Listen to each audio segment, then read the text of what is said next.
Welcome to the Andy Staples Show. Happy day we observe January 1st, which means there are bowl games. And Ari, boy, were there some bowl games. We had two very, very interesting ones.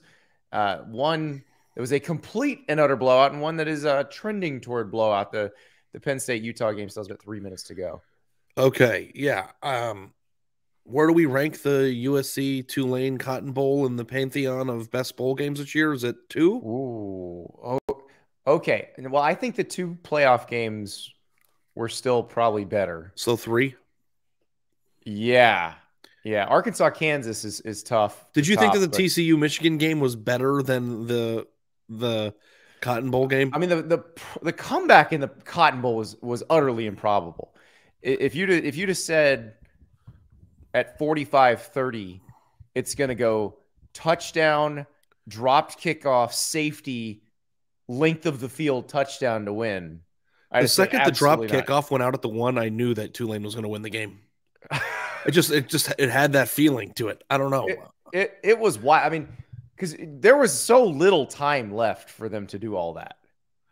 Right. You know, I think that there's one important lesson that we all can learn. Never bet bowl games? No, always bet bowl games.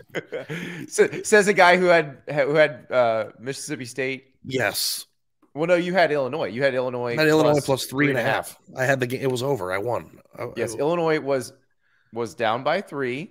Tried, as our friend Scott Van Pelt calls it, pitchy woo woo, and Mississippi State returned it for a touchdown, backdoor cover. What's so funny too is that like Illinois got to the opposing 35, I think. Oh, it was awesome! It was going great. I mean, I'm not going to act like I think it's funny. I'm devastated, but it was an entertaining game for sure. But I just think that conservative play calling in any walk of life, when you're a college football coach, there's just no use for it anymore. You know, like, and I can't like fault Lincoln Riley for running the ball at the goal line there. But it's like you have the best quarterback in college football. Try to get 5 yards. Try to get a first down.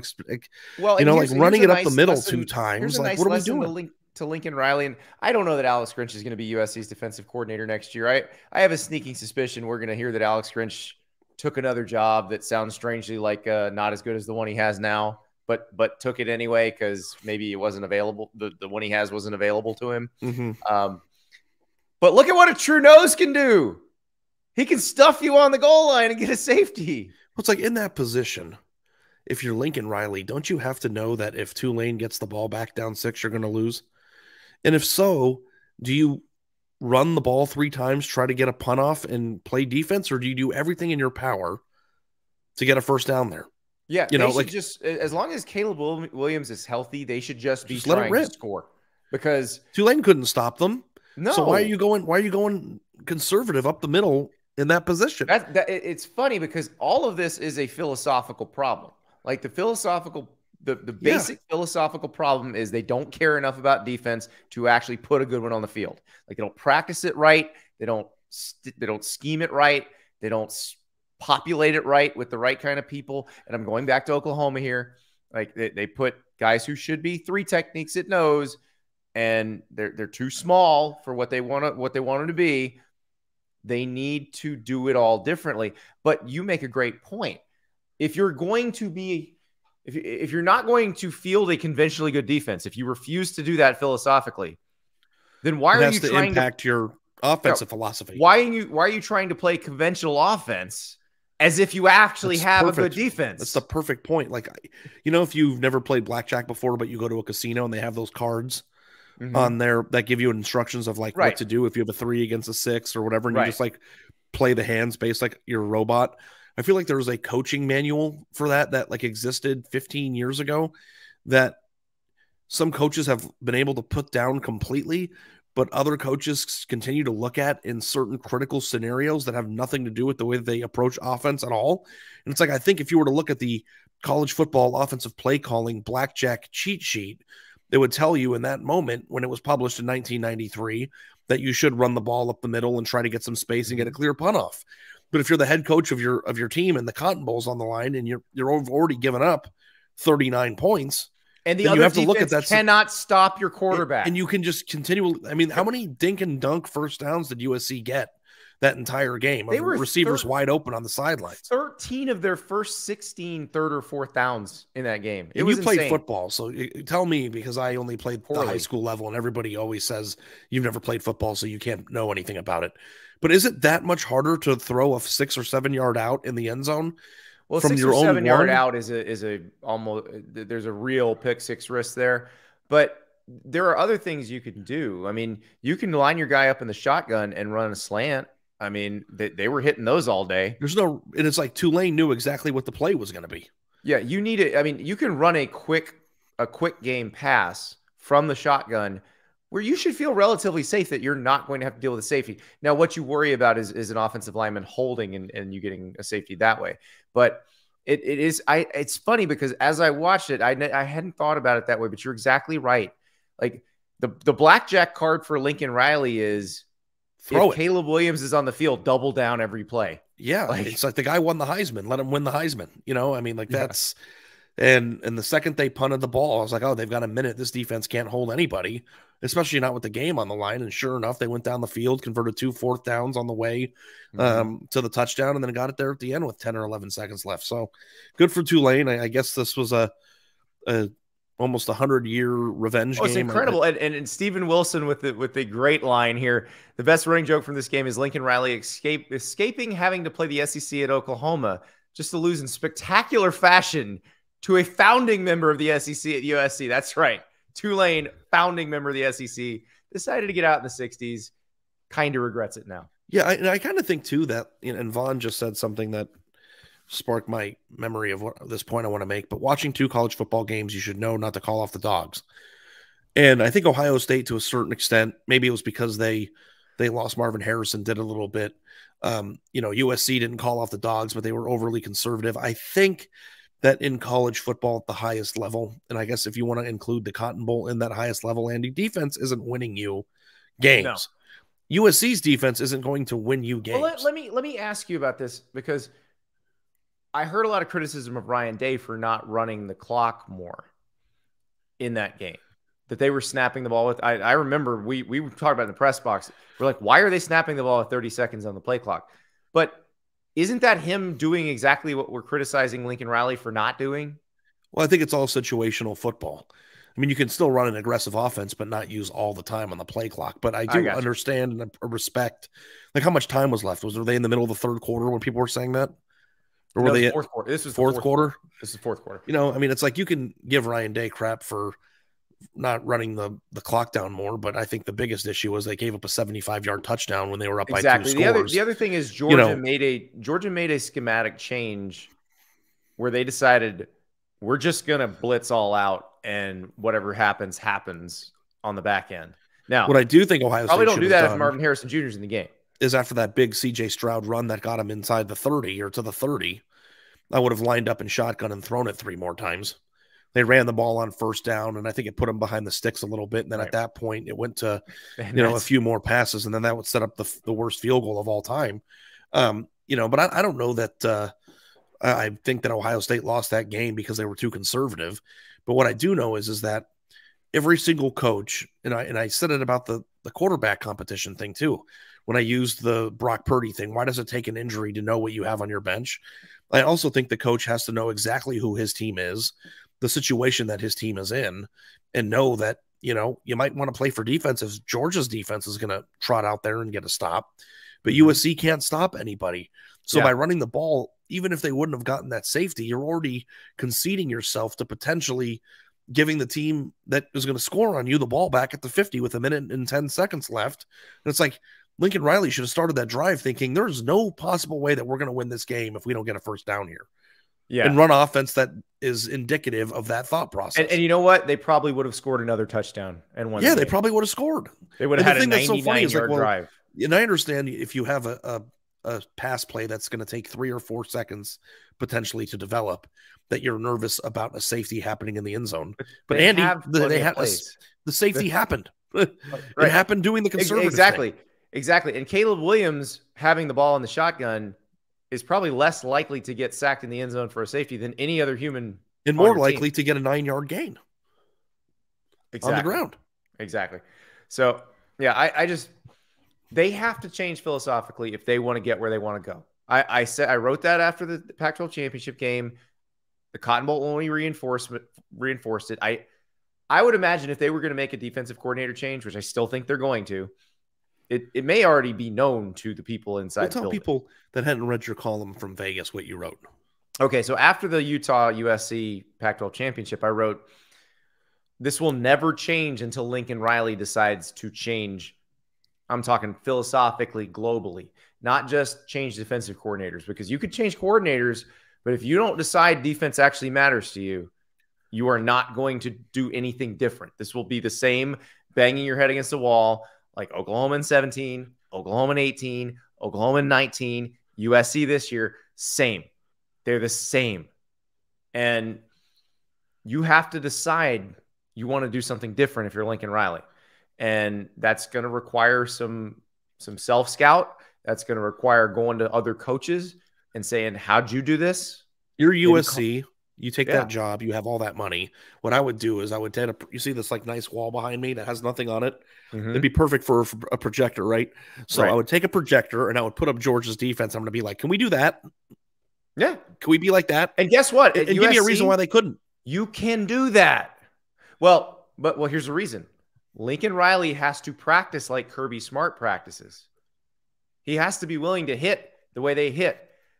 Georgia players spent all week at the Peach Bowl talking about Bloody Tuesday. Urban Meyer used to talk about Bloody Tuesday. Like the teams that still win at a high level hit all season long. Yeah, it's not just about hiring a defensive coordinator and maybe trying a new thing schematically. It's a complete overhaul of the way that your program perceives the importance of defense. Yeah. But exactly. You can't do that unless you have a new coordinator. Because I don't think that you can fix that problem with the same coordinator. I think they're going to change. I would be very shocked if Alex Grinch is their coordinator in 2023. Yeah, the number one thing I always see on Twitter is or the new phrase is serious versus unserious. If you don't change that, somebody tweeted, I don't remember who, but I saw it like 4 times. If USC doesn't change their defensive coordinator, they're not a serious program, or they're an unserious program. This is fair sentiment. You've got to check. You just got to decide what matters to you. And if winning the national championship matters to you, well, who wins the national championship? And look, Georgia didn't get to the national championship game with defense on Saturday. No. Georgia's defense got shredded. Yeah. But it did make a stop when it needed to. Well, here's the thing. Offenses are inherently better than defenses now. Yes. So you have to have a defense that gets you through the season. Yeah. But you have to have an offense that can score 45 points in the playoff. I mean, what was the lowest scoring team in the playoff? 41? Yeah. Well, you also have to have a defense that's going to win you a game every once in a while. Like, or got to stop when you need a critical stop. Like USC's defense could have been kind of meh all year, but if they would have stepped up and forced a turnover like they did for a good large portion of the season, or gotten off the field, they would have won the game. Probably an example of them winning the game with turnovers, not with stops. And turnovers are a inexact science and like a unreliable metric. But nobody watching that game thought that USC was going to get a stop there, did they? Even on the 4th downs, I knew they were going to get firsts. Tulane converted a 4th and 6 and then a 4th and 10 on that last drive. And the 4th and 10 was just crazy because Pratt looked calm as hell. He was flushed in that play, right? He was flushed out of the pocket. He steps up and he gets right before he gets to the line of scrimmage. He looks downfield and there is a guy wide freaking open. Just wide. And it wasn't like how people get so wide. It wasn't like the Caleb Williams play where he ran for 11 seconds and then threw the laser beam down the left sideline. Like, this was a more conventional, like USC's DBs just got lost. Yeah, and it's like the Ohio State play that blew the game for them, 75-yard touchdown or whatever it was a coverage bust, right? Right. I don't understand when you're watching USC how guys are that wide open in the middle of the field, 6 yards past the line of scrimmage. It's like, how, like, where is everybody? Like, how do you get that lost? And they're taking slants and just running through arm tackles and gaining. I mean, I go back to the Pac-12 championship game. There was a 65-yard touchdown that should have been a 22-yard gain. Right. And the guy broke like 7 tackles. It was insane. So, Andy, what about the Rose Bowl? You do before, because we're going to get into the Jim Harbaugh stuff. We got to get into the Jim Harbaugh. We actually have a question from our friend Ralph Russo from the Associated Press. I guess he knows we're live right now, or he just texted this because sometimes he texts us during games. But this goes back to our discussion about Penn State preseason. And so here's Ralph's question. Just to put a bow on this, Ari, do you believe there is no difference between this Penn State season and a 9-4 season in which they turn the job over to Drew Aller? Yeah, I'll say the same thing I said at the beginning of the year, Andy, and that is, so how do we view this season for Penn State? Like, if you're a Penn State fan, was this like, wow, amazing season, or was it an okay season that had a fun ending? That's not going to really matter in a month. Well, like I think Larry David would call it pretty good. Pretty good. Nothing that you're going to hang banners for in your house or get framed pictures, especially because it was raining in LA. But you have to have the totality of the situation. Like, if you asked a Penn State fan, and maybe there's a Penn State fan in the comments who can chime in here, would you rather have did they finish 11-2? Yes. 11-2 season where you win the Rose Bowl and beat Utah. And you lost to 2 playoff teams. And you lost to Michigan and Ohio State. And that was your season, the one that they had. But you lose an extra game next year because Drew Aller has growing pains? Or would you rather go 9-3 in the regular season, not play in the Rose Bowl, win the Outback Bowl with Drew Aller, and then come into the next year better? Like, this, to me, and like, listen, I know that sometimes too, Andy, that like my background covering Ohio State kind of jades me with how I view this, because I know like that season for Ohio State would be viewed as a failure. But like, how special is that season to Penn State fans? Like, is this something that they're relishing, or was it just a fun ending to a regular, underwhelming season? I think they're happy, and I think your disaster scenario of Drew Aller didn't get enough time and he's going to lose a key game because I don't think that's that much to worry about. But what if he played all year? Would you be more confident in his ability to win a close game against a really good team? Not really. Or does experience just not matter? If he's good, he's going to be good. Like, I think experience is important. We talked about it on the show yesterday. Stetson Bennett's a great example of that. Like, Stetson Bennett this year is better than Stetson Bennett last year. And maybe the answer is this, it wasn't worth it. You know, I'm not trying to act like I was right. Maybe I was wrong. And it was a pretty good year for Penn State, but it's like, when I look at Penn State this year, it's like, well, you got into the Rose Bowl by default because 2 Big Ten teams made it to the championship, and you played Utah and they lost their quarterback in the third quarter and the wheels fell off. Solid year. Maybe next year you'll figure out how to beat the teams that you're supposed to beat. But maybe they will. And that's the thing. I don't think not playing Drew Aller this year is going to change whether they're going to beat Ohio State or Michigan next year. I think it would change what we think is possible in terms of their ceiling next year if they had an awesome quarterback who grew throughout the year and went into the offseason as the unquestionable leader of a program. I don't know. I'm watching Sean Clifford right now with a rose between his teeth, running around that stadium in the rain. I'm fine with this. I'm perfectly fine with this. Feels good. Yeah, feels good from like a storyline standpoint, but when you ask health of the program questions, if Drew Aller is really good, then they're gonna be able to beat Ohio State or Michigan next year. That's all there is to it. Like, whether you played him this year or not, you can, because I mean, you have, when you say that, Andy, you're saying that experience doesn't matter. It matters, but Trevor Lawrence won the national title as a true freshman. Like, sometimes you're just good. Yeah, well, if that's who he is, then it doesn't matter. I just always thought that a season like this would be solid, but not great. So if you think it's a great season, that's fine, but I would be willing to trade a solid season. Should Alabama have benched Mac Jones and started Bryce Young? What was the year in the scenario that happened? Oh, well, they won the national title in 2020, but Bryce Young could have won a national title too. If you think that your team is in a position to win a national championship with the quarterback that you're starting, then I would not do that. We're not talking about sacrificing national championship caliber teams seasons. Okay. We're talking about sacrificing, a sirloin rather than filet mignon, so you can have filet mignon next year. This is a solid season. It wasn't anything that they're going to remember. I think you're overblowing that quarterback decision, and if Aller's really good, then they'll be really good. Yeah. And if he's not as good, then they won't be. Well, to pivot from the discussion, though, this is a program that's in a very good position right now, regardless of Ralph's question, that just simply has to figure out how to win one or two of those games next year. Well, and something may be on the verge of happening that changes the dynamics. That when we come back, we will talk about the big story of the day from our friends Bruce Feldman and Nicole Auerbach and Austin Meek. The headline: if Jim Harbaugh gets offered an NFL job, sources that those guys talk to say he's going to take it. That would be a big deal. We'll talk about it when we come back. We're a few days into the new year. How you hanging with those resolutions? You doing something to make yourself healthier every day? Let me give you something very easy. Join the Peloton family. I know what you're thinking. I'm not a bike person. What do I do? That's the bike. No, Peloton is a lot more than just bikes. They make bikes, treadmills, and they have classes that incorporate all kinds of things. They have high-intensity interval training. They have strength training, yoga, boxing, you name it. And all you got to do is download that app and get started. Peloton instructors, they become like members of the family. When you're on the road, they're great. You can make a hotel gym into a world-class workout facility. I know what you're thinking. I'm a bigger guy, so I know what you guys are thinking.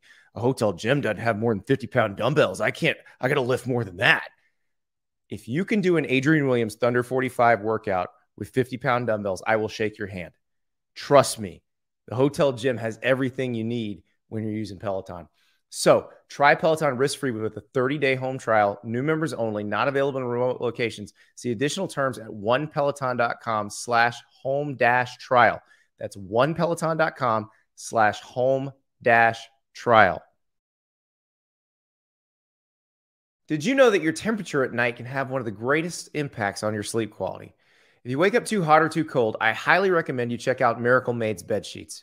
Inspired by silver-infused fabrics made by NASA, Miracle Made makes temperature-regulating bedding so you can sleep at the perfect temperature all night long. These sheets are infused with a natural silver that prevents 99.9% of bacterial growth, leaving them to stay cleaner and fresh 3 times longer than other sheets. No more gross odors, plus they are thermoregulating, so you will sleep better because you will be at the right temperature. They're also luxuriously comfortable without the high price tag of other luxury brands. So go to trymiracle.com/Andy. And today we got a special deal for our listeners. You can save over 40%. And if you use our promo code Andy at checkout, you'll save even more and get 3 free towels. Miracle is so confident their product is back with a 30-day money-back guarantee. So if you aren't 100% satisfied, you'll get a full refund. Upgrade your sleep with Miracle Made. Go to trymiracle.com/Andy and use the code Andy to get your free 3-piece towel set and save over 40% off. Again, that's trymiracle.com/Andy to treat yourself. Welcome back. So the big story on Monday. Our Bruce Feldman, Nicole Auerbach, and Austin Meek write that if Jim Harbaugh is offered an NFL job, that he is likely to accept that. Now, this was the situation last year as well. He interviewed with the Vikings. He did not get offered the job. They gave the job to Kevin O'Connell, who is, by the way, having a great year with the Vikings. And I talked to Austin Meek last week, Ari, on the pod, and we were talking about how good of a situation that was. And it was obviously a good situation for whatever coach got that job. And I asked Austin, would Harbaugh want any of these jobs? Because these jobs that are going to be open are going to be bad. Like Colts job's going to be bad. Broncos job's going to be bad. Texans job's probably going to be bad. Cardinals job, if it's open, is a problem too. But we work with these guys. They have very good sources. They seem pretty emphatic. Well, let me ask you this. What do you think would have been a harder rebuild? And put yourself in Jim Harbaugh's shoes 5 years ago. Or wait, how many years has he been at Michigan now? Has it been 8 now? 8 seasons. God, I feel like that happened yesterday. Yeah. You go back 8 years ago and you say, Jim, what I need you to do is flip Michigan into a perennial national championship contender who beats Ohio State in back-to-back years and makes the college football playoff 2 years. Or go to the NFL to a place like Houston or a place like Arizona who has Kyler Murray and flip that franchise around. Which one do you think would be a more daunting job? Well, because I think it would be Michigan, because in the NFL you can go from last to first quickly. Yeah, and like I think the Colts would be kind of a leader here because he did play there. He has a relationship with Jim Irsay already. They're going to have a high draft pick. So could be C.J. Stroud coaching C.J. him. Stroud, exactly. I mean, I think the Texans are probably taking Bryce Young, but maybe that changes. Maybe C.J. Stroud made everybody decide he should go first in that game against Georgia.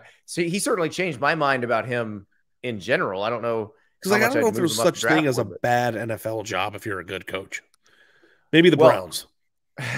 Well, the Broncos one's interesting because they're tethered to Russell Wilson's contract, but I do kind of think Jim Harbaugh might be one of the people who could tell Russell Wilson to cut the crap and get him doing high knees on an airplane, you mean? Yeah, just get him back to what he was, and maybe that changes something. But see, I'm so sad because we always talk about like wanting the next Clemson to arrive or the next Power or the ebbs and flows of college football. Michigan felt like it was on the precipice on its way. Of that. Yes. Like, don't go now, man. Like, you got it going. Don't go now. Well, and he's figured out how to spot recruit out of the portal better than just about anyone. And like last year when this stuff was happening, I said, well, this is probably a pretty good move for him because he was a year removed from almost getting fired from Michigan. He finally beat Ohio State, so he doesn't go out a loser in the rivalry. And he knows he probably can't sustain that long term, and that was wrong. Yeah. He did it again. Yep. So now it makes me think that Ohio State has a Michigan problem. You're a Michigan man. You built the thing that I thought was impossible for you to build, and now you're going to go coach the Cardinals for the Colts? Don't do that. Don't do that. I thought that so let me ask you this. Do you think and I think it's becoming more and more apparent, but doesn't it seem that Jim Harbaugh left the NFL and the 49ers, went to the Michigan, and it almost felt like it was like a chance to repair his image to get back? Is he just an NFL guy? He might be. Well, remember, the relationship fell apart with the 49ers ownership and front office. So that was the problem. Jim Harbaugh was actually doing a very good job with the 49ers. Wasn't it a year and a half? Was it a year or two after they went to the Super Bowl? 2 years. Yeah. And so I think that was it he was not getting any other NFL offers. So he goes and he fixes Michigan. He was going to take the Vikings job if he got offered it. Like, that was a done deal. So I guess it makes sense, but I'm with you because seems like his heart's in the NFL. Yeah. But looking at it objectively, and again, I'm not him, so if that's what he wants, then that's what he's got to do. But he seems to have unlocked something at Michigan. He seems to have figured out how to use the transfer portal better than a lot of other coaches figured out how to use it. Like, I think they could do very well over the next few years. They could potentially win a national title or two. Like, actually, he's on the right happy there, doesn't he? He seemed happy. Yeah, but I mean, look, if you really do want to coach in the NFL, and you got, because remember, this is also a guy who got this close to winning a Super Bowl and lost it to his brother. Like, that's tough. Yeah. So perhaps he thinks that's the challenge he wants to achieve, and that's fine if that's what he wants to do. I just thought, like, if Michigan were ever to win a national championship with Harbaugh, the coach, that there would be no greater hero anywhere. Well, like, I mean, B Bean says in the chat, Harbaugh had hit a ceiling at Michigan. I disagree. I do too. I don't think we know what Michigan's ceiling was yet. Just see the guy wearing a suit at the media days here in Phoenix the other day. He's wearing a suit. He's got his Michigan hat on. It's like, this guy is just exactly where he should be. You know what I mean? And I even had the thought before this report of, like, I'm happy he didn't take the NFL job last year because this is really gelling. Now I will throw this out there. Last year, he did not have an agent. This year, he does.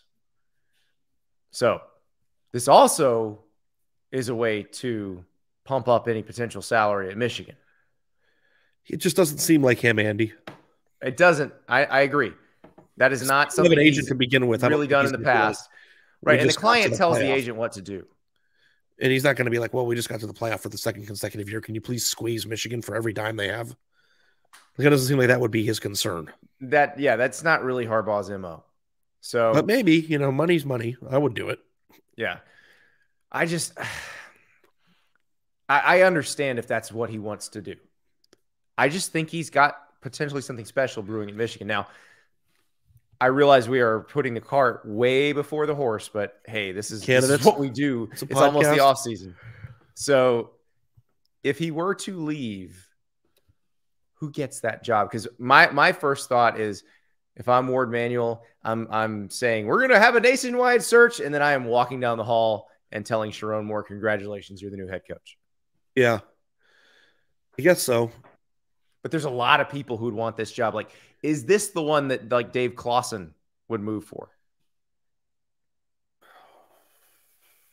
Would you hire Lance Leipold for this? I or honestly Chris Kleiman cannot picture Michigan with somebody else as their coach.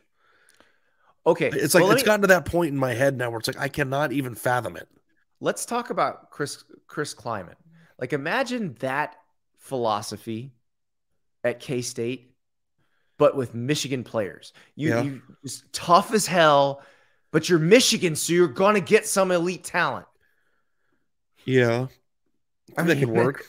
That'd be really good. Oh, we got a Michigan fan here that said Dave Aranda. That could work. Dave Aranda would be really interesting. So, I mean, I feel like it's the same collection of 8 names that we say for everybody. So many coaches would want that job. Yeah. A ridiculous amount of coaches. Because Michigan is a destination job. Maybe I should have waited. Yeah, I don't know if he would ever take that job. Matt Rule would have taken that one over Nebraska. Yeah. Had it been open. But it is going to be, if that happens. But again, I still think go down the hall and tell Sharon Moore it's yours if you want it. Because, I mean, he's the move of him from tight ends coach to offensive line coach and then ultimately to play caller, or well, he and Matt Weiss were sharing those duties, but it feels like he was, other than Harbaugh, the most responsible for this evolution into what they are. Yeah. What about Jesse Minter? I mean, Jesse Minter would be one, but I think the idea is that Jesse Minter is probably going back to the NFL. Because he was a finalist for the Thorpe Award this year, wasn't he? For the Broyles Award. Broyles Award. Yeah, he was, and I believe Sharon Moore won it. I don't think he's a defensive back. That was just a tongue. Yeah, but yeah. Minter, he's not. It's not like Mike McDonald where it felt explicitly like he was on loan from the Ravens, but I think the idea is that maybe he wants to go back to the NFL. I just feel like if you're going to be getting, because I would put Michigan in the realm of destination jobs that usually don't open unless you're fired situation. Yes. Yeah, and that's the thing. You'd be walking into a great situation, a great job that is also ready to go right now. And you also have a 5-star quarterback returning. All the crap of worrying about coaching carousel stuff for the foreseeable future or forever. I would put Michigan on the same level as an Ohio State, USC, a Texas, those types of jobs when they open, as being a place that a coach could make a shit ton of money for a long period of time. And if they do well, stay there forever. And if you're Ward Manuel, if you hire well here, you may never have to hire a football coach again. And you ride off into the sunset and everybody loves you. As a pretty rich man yourself. Yes. Somebody said Urban Meyer. I love it. It doesn't matter what the job is. We get one Urban Meyer in everyone, right? All the time. Oh, Joshua Mustachio, Lane Kiffin. Nope. I don't think Lane's going to Michigan. I don't think Michigan's going after Lane, but would Michigan go after PJ Fleck? Because that style, now the row the boat type style doesn't sound like Michigan, but the way they play feels like what Michigan wants to be. Yeah. What about Dion? No. I'm kidding. You know what would be an interesting one? I don't know if it's possible because of the current situation at Kentucky. I think Mark Stoops would fit well there. He'd crawl across broken glass for that job, for sure. Would. Yeah, I do kind of wonder how much what happened this year hurts him on that front. Because he had Liam Cohen. They did a great job. And then Liam Cohen leaves. He goes back to the NFL and hires Rich Scangarello, and that offense was just horrific. Yeah. It seems like it could be just a scheme where Michigan has a built-in excuse for not signing top 5 recruiting classes every year. Well, yeah. But I don't know, because the whole going into Ohio thing, you might actually get some guys Ohio State wants if you're at Michigan. Oh, for sure. Like your recruiting ranking might be pretty high. Oh, for sure. Yeah, I think Michigan could go into Ohio and get guys that Ohio State wants right now. Mm-hmm. So, yeah, no, that would be, there's so many options of people who have ties to Michigan too. I don't think you have to have ties to Michigan. I don't think you should have ties to Michigan, but this one actually worked out because he understands what Michigan is to the core of his soul. Yeah. But I think it's pretty easy to understand philosophically what they would prefer. And that's why, like I said, PJ Fleck, again, they might not want all the slogans, but they definitely want the way they play football. Yeah. Yeah. I mean, it's like gimmicky, but it's not gimmicky. And you would think that Jim Harbaugh was gimmicky when it's not gimmicky. That's true. He was really gimmicky when he got the beginning with all the climbing trees and sleepovers and stuff. Yes. Yes, he was incredibly satellite camps. Remember how big of a deal that was? Oh yeah. Yep. Yeah, this is M. Gobowski. If Wisconsin had kept Leonard, then Fickell would have been choice number one. Yeah. If Fickell had known Michigan might open, I wonder if he holds off on taking I'd love Wisconsin. to have asked you scenario with Fickell and ask, would you ever take that job? Yeah, that's true. He is an Ohio guy through and He's through. like that might been be at Ohio hard. State his whole life. I don't know if he could do it. Well, and the thing is, if Wisconsin's NIL stuff is as organized as it sounds like, and they're willing to give Fickell the kind of staffing that he needs to be competitive, you can do just as much at Wisconsin, I think. Yeah, I think you could. What about coaches who are in current jobs that you wouldn't think are candidates for, but Michigan could hire away with big money that we wouldn't consider? Like, like the Brian Kelly. How about Brian Kelly again? Somebody told me when all this stuff broke. Somebody in the agent world texted me and said, "You know who'd love this job is Brian Kelly." I was like, I don't think Brian Kelly's leaving LSU. Brian Kelly, by the way, was in the midst of. I think Brian Kelly was up 35-0 on Purdue at that point. If we didn't even talk about that game. If Brian Kelly went to LSU for the reason of acquiring a lot more talent and winning a national championship, I think he would view that as a step in the wrong direction. Because there's more recruiting situational issues at Michigan than there are at LSU. No, I think he's in a good spot right there. So, yeah, I don't know. I think this will be if Harbaugh leaves, the race to do this will be very interesting. I think they would go quick, but I do think that Sharon Moore would get a look. What about, is Matt Campbell's star fizzled out? Because he would probably crawl there too, right? It shouldn't be like that. That is a guy you absolutely should talk to if your job opens up if you're Michigan, because his philosophy would be perfect there. And look, I know the season stunk this year for them, but they were close in almost every game up until the TCU game. And what he was doing, winning 9 games, 8-9 games a year at Iowa State, is a miracle. Yep. So I that would be one that you'd feel like it'd be hard to sell in the press conference. But like I've said over and over again on this podcast, don't worry about winning the press conference. Worry about winning games. That's right. Josh Heupel. I think Josh Heupel's pretty happy where he is. Yeah, things are going pretty well there. You see Joe Milton throwing laser beams in the Orange Bowl? He's bringing Joe Milton back. That would be funny. Joe Milton's coming back to Michigan, baby. Tractor beam sucked me right in. So we'll see how that happens. But I will be honest with you, Andy. I am a little kind of in a funk about it. I don't like it. I hope he doesn't go. It's frustrating because it feels like they finally got where they needed to go, and they understand what they need to be. They have a philosophy that is coherent, a plan that is repeatable. This is what every college program kills to have, or would kill to have. He just makes it more interesting, man. How about that? Just straight up. As people who talk about the sport and write about the sport for a living, the sport is a better sport to follow from a soap opera television standpoint with him in it than without him in it. Yes. And he's not as interesting in the NFL because he doesn't have to be. Right. I'd be very curious how he would act again in the NFL if things would be different, because I don't remember him being quite as weird when he's with the 49ers as he is now. That's what I was reading about. I think he kept sleeping over at recruits' houses, by the way. It just wasn't as publicized anymore. Because I think it was in Austin's story about their freshman tight end from Idaho that Harbaugh stayed at their house when he was recruiting him. Maybe he didn't. Maybe it was just he stayed late and then left. But my favorite it sounded question like a sleepover to me I've ever asked in a news conference was after he slept over at that kicker's house 8 years ago. I rose my hand in a Monday or Tuesday press conference with Urban Meyer, and I said, Urban, would you ever sleep over at a recruit's house on a in-home visit? And he looked at me like, because he had no idea that it was coming. And he went, no. No.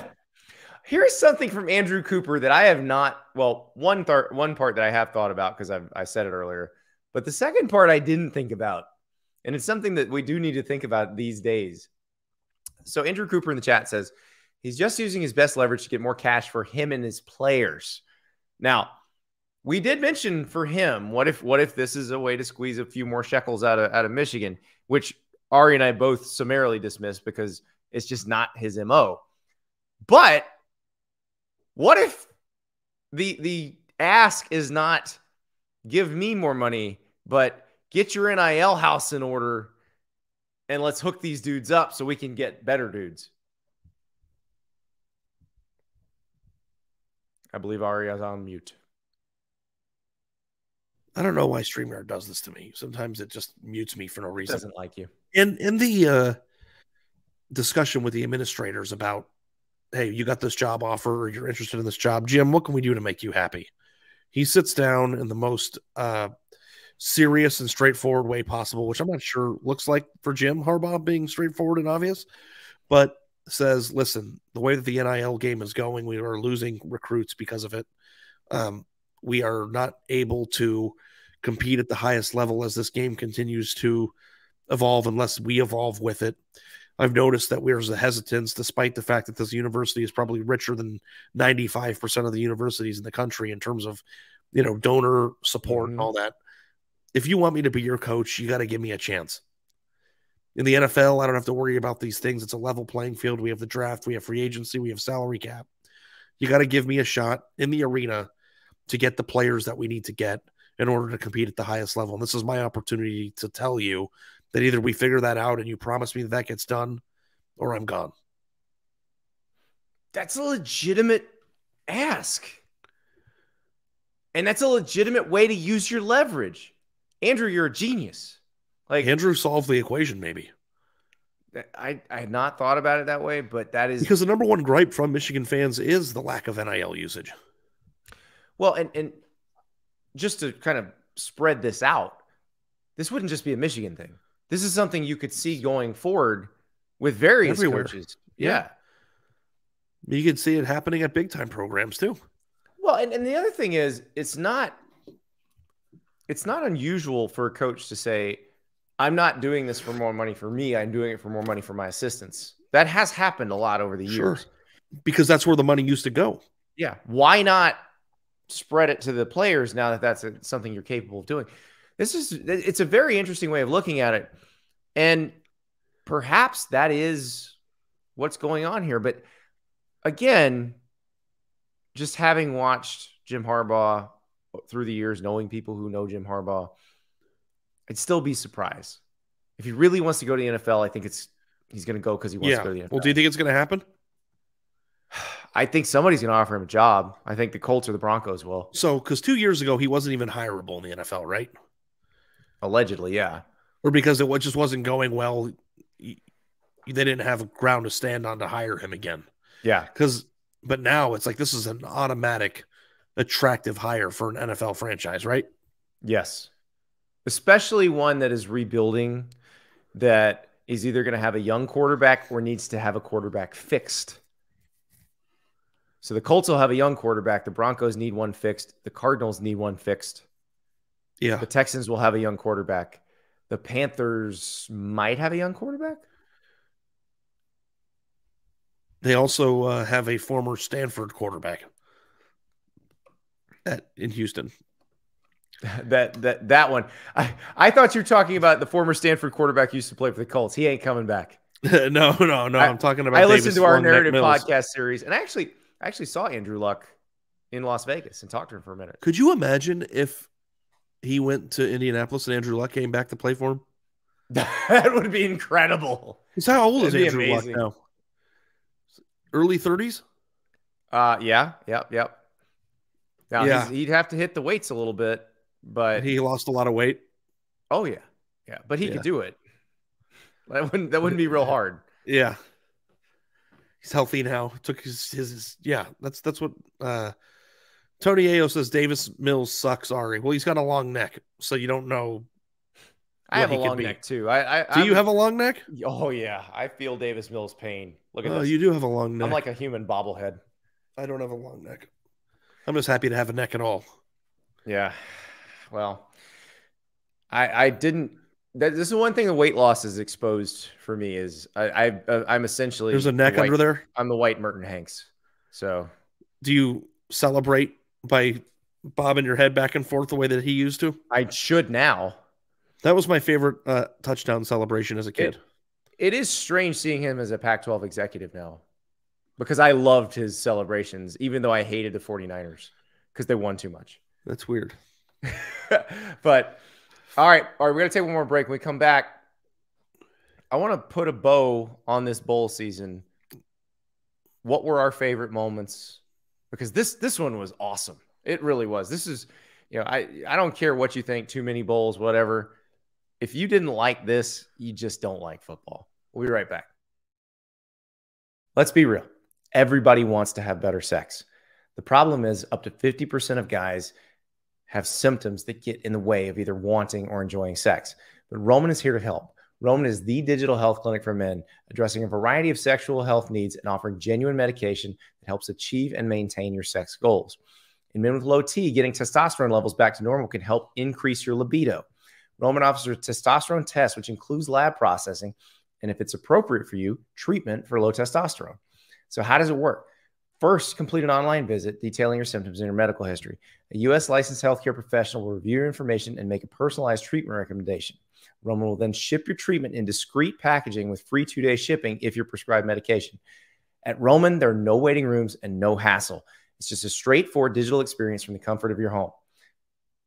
To learn more about how you can achieve your personal sexual health goals, go to ro.co/athletic today to get 20% off your first order. That's ro.co/athletic. ro.co/athletic. Welcome back. So one name that was in the chat, Shadyville 03, Sean McVay would be on my dream list. I highly doubt Harbaugh is leaving. We'll get to the bowl superlatives, but what about Sean McVay or Sean Payton? Like, would they do that? No. You don't want to call 16-year-olds? Why would Sean McVay do that? He's like the luckiest man on the face of the earth. Well, I don't know. Maybe the Rams, aren't going to come back together the way they did before.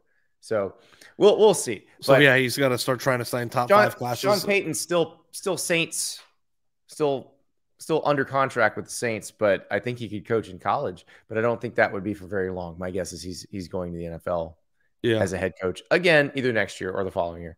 So, Matthew C.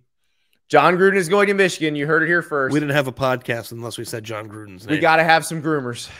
Did I tell you? I don't know. Are groomers dead after the way that he left the Raiders? Yes, groomers are dead. Yeah. But did I ever tell you about my favorite groomer? No. So this is,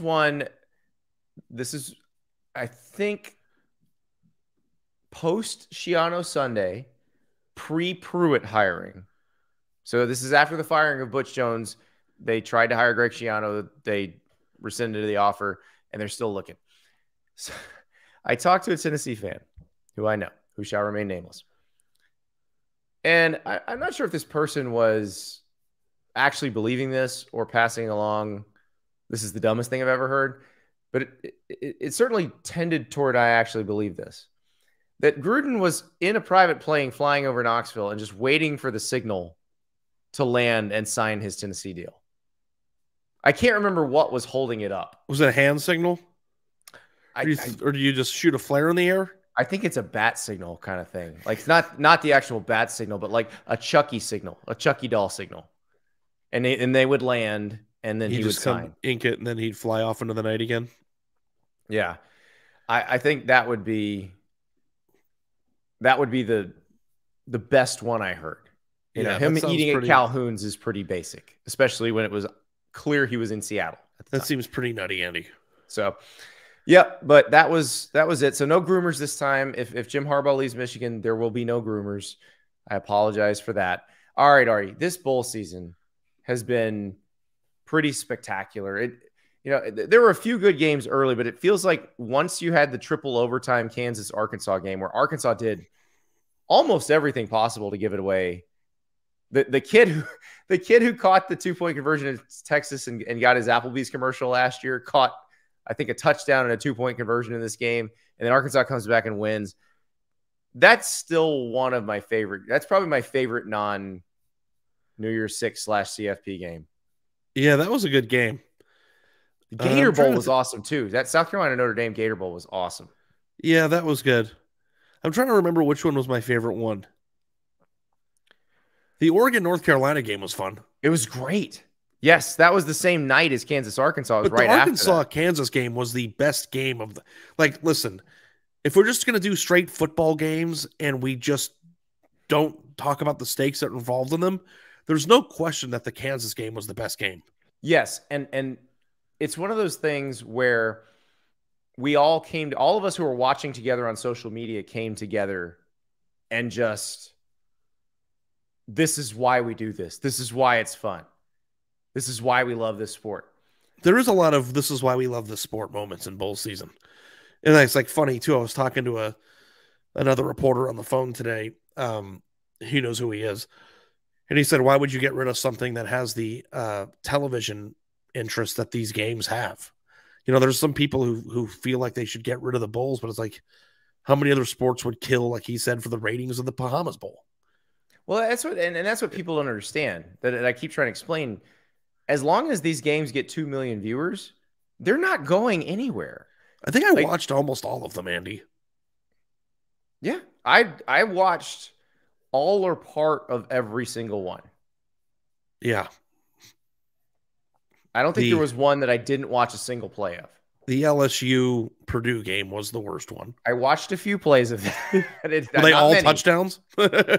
Mostly. There were a couple 3-and-outs from Purdue, but mostly LSU touchdowns. Yeah, like we talked about I was sick to my stomach, but we talked about the Illinois Mississippi State game. But what a moment for the honoring of Mike Leach too, to come back. Well, exactly. And also the fact that it ends on something as crazy as that, he would have loved that. Yeah. So, well, we probably need to put the bow on this bowl season because we've got massive rampant offseason speculation to do. Jim Harbaugh maybe going to the NFL. This won't be the first and last time we talk about this. This will be ongoing.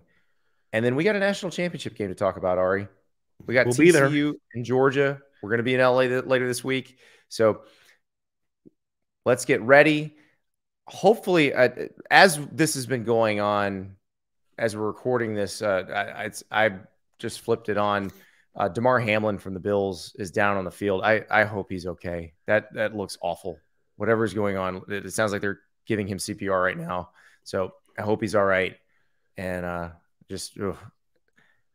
gives you the chills to see that. So hopefully they can get him up and about, because it's pretty scary to watch the ambulance on the field and all the players.